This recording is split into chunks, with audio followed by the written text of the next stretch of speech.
Chapter 13, Methods of Therapy. Modern psychodynamic approaches.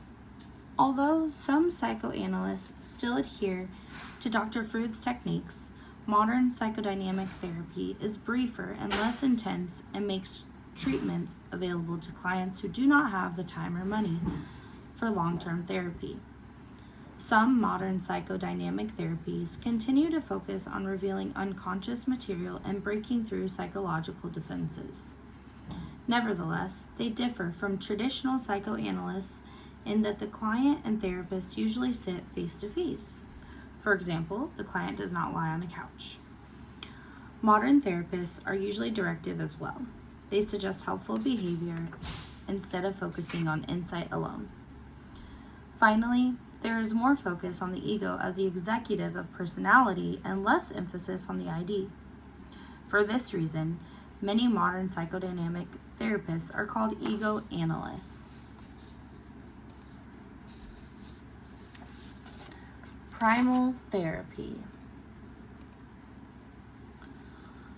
Primal therapy is a type of psychotherapy that focuses on helping people connect with their deepest emotions and feelings. The goal of primal therapy is to help people resolve psychological issues by allowing them to express their emotions and feelings in a safe and supportive environment. Primal therapy was developed in the 1960s by Dr. Arthur Janov, a psychologist and psychoanalyst. In his book, The Primal Scream, Janov outlined his theory of primal therapy, which is that psychological issues are caused by repressed emotions and feelings. He believed that these repressed emotions can cause a variety of psychological problems, including anxiety, depression, and rage. Janov's theory further asserts that repressed pain from a person's life can be converted into physical symptoms, such as ulcers, headaches, and asthma.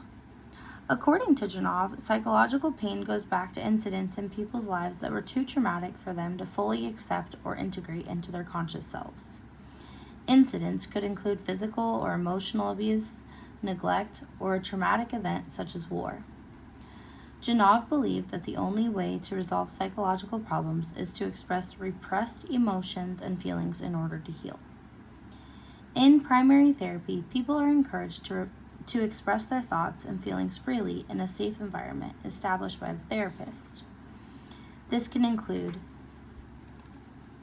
talking, crying, shouting, or making sounds. During this process, people in therapy are encouraged to pay careful attention to the release of any repressed emotions they may be experiencing. Next, we'll go to the techniques of primal therapy. While there are no formal techniques for primal therapy, there are certain stages that you will likely work through. These stages include the following. First, we have regression. In regression, you will re-experience the past traumatic incidents in your life. You may experience some of the same feelings and sensations that you had during these incidents. During this stage, it is important to allow yourself to feel whatever memory or sensation is coming up for you at that moment, knowing that your therapist is there to support you and help you through these experiences. Number 2, release. In release, you will be encouraged to express your emotions and feelings as they surface. This can include talking, shouting, crying, or making other sounds. At times, it may feel uncomfortable or even scary during this stage. You will likely experience the release of repressed emotions that have been stored in your body over the course of your life. Number 3, integration. In integration, you will begin to put together the pieces of your life story. This can be a time when you make connections between different events in your life and how they have affected you. You may also begin to forgive yourself and others for the things that have happened in your past. And finally, number 4, resolution. In resolution, you will have a sense of closure around the issues that were addressed in primal therapy.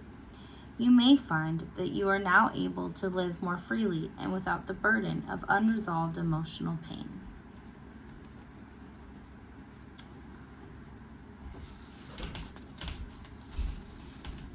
Primal therapy can help with people with a wide range of issues, including psychological problems such as anxiety, depression, and rage.